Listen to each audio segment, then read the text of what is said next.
was a freelance developer at the time, and Tim had made Cactus not too long before.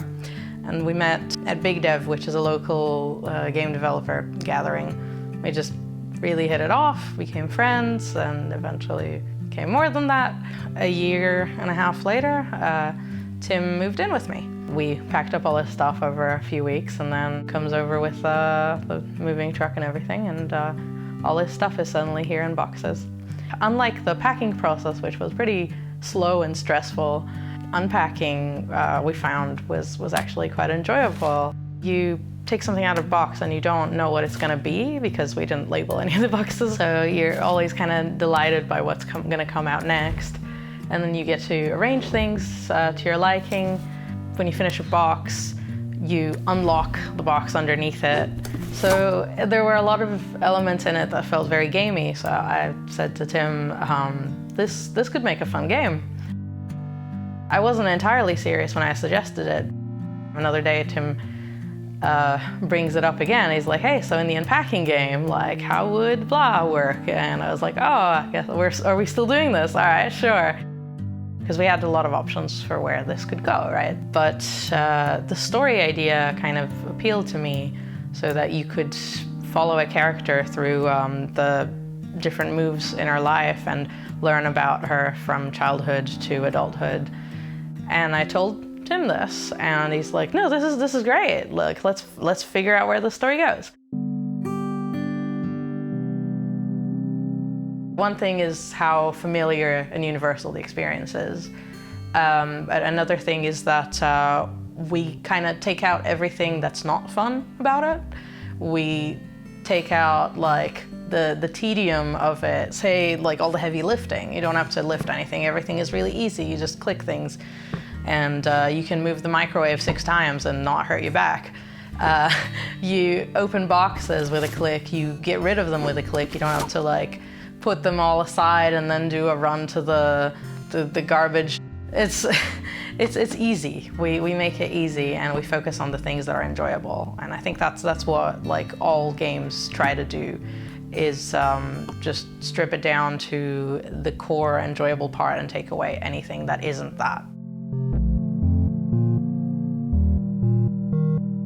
It felt appropriate, and it works really nicely for keeping the details to a finite level. And actually, when I started working on the project, the first thing I did was I made the smallest mug I could possibly make in pixel art, and tried to keep it so that you'd be able to put some details on it, like a pattern or a little tiny logo.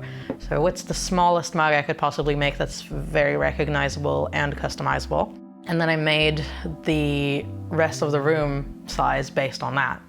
So the mug is our minimum unit, and we just build everything to kind of that scale. There's no points, there's no timers, there's no competitive element.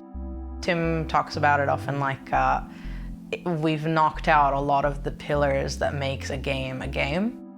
Unpacking doesn't have any of that because we think it makes for a stronger experience when it doesn't have that. It's supposed to be a very relaxing game. It's supposed to be non-judgmental. It's a space where you can do what you want and make the room look how you want. Now, we do have some limitations of that, this is not your house, this is the character's house. You're sort of playing the character, but we also call the player the unpacking ghost, because you're not exactly the character, you're kind of exploring the character's things, because you didn't put that stuff in there, you don't know what's in there. But the limitation is also what the character would do. So this character owns these objects and you can't get rid of any of them. You have to use these objects. You can't put things where the character doesn't want them to go. There's something pretty funny about Unpacking, which is that we designed it as this contemplative single-player experience, but it turns out to be a very fun game to watch. Like, it's fun to play with other people, sitting and watching you. We think it will work well for streaming. And that's because this is, it's very revealing, whatever the player decides to do. So if you watch someone organize a kitchen in a game, you're like, oh, why would they put that item there? Like, what are they doing? It's like, no, move that over here. When we've shown the game previously, like we'd show it and say like a couple would be playing it and one of them would be playing it and the other one would be like giving them directions or like judging or tutting at them about their decisions. I think my favorite playthroughs were the ones at Day of the Devs, where we had a screen that was like fairly high up and very big, and there was like a long line of people waiting to play the game. So everyone in line could see what the person playing was doing. And so the people in line, and even people from like other lines who were just kind of glancing at that weird game where you take things out of boxes, would be looking and were like, oh, what's that person doing? Oh, I wouldn't put that there, I would put it over here. And just kind of get to have an experience with the game even before playing it. I really enjoy organizing things. It's something that I think about a lot, and it's something that brings me joy, like organizing things and seeing them organized. It is a niche of people who can relate to that.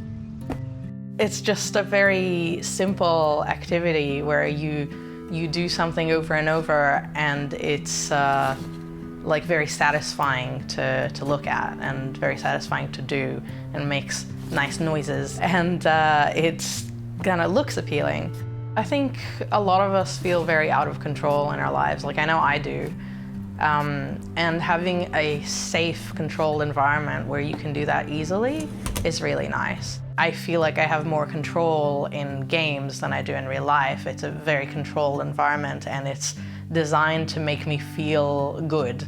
And Unpacking is that, but it imitates real life. So you kind of feel like you have your life in control when you have like your little digital house organized.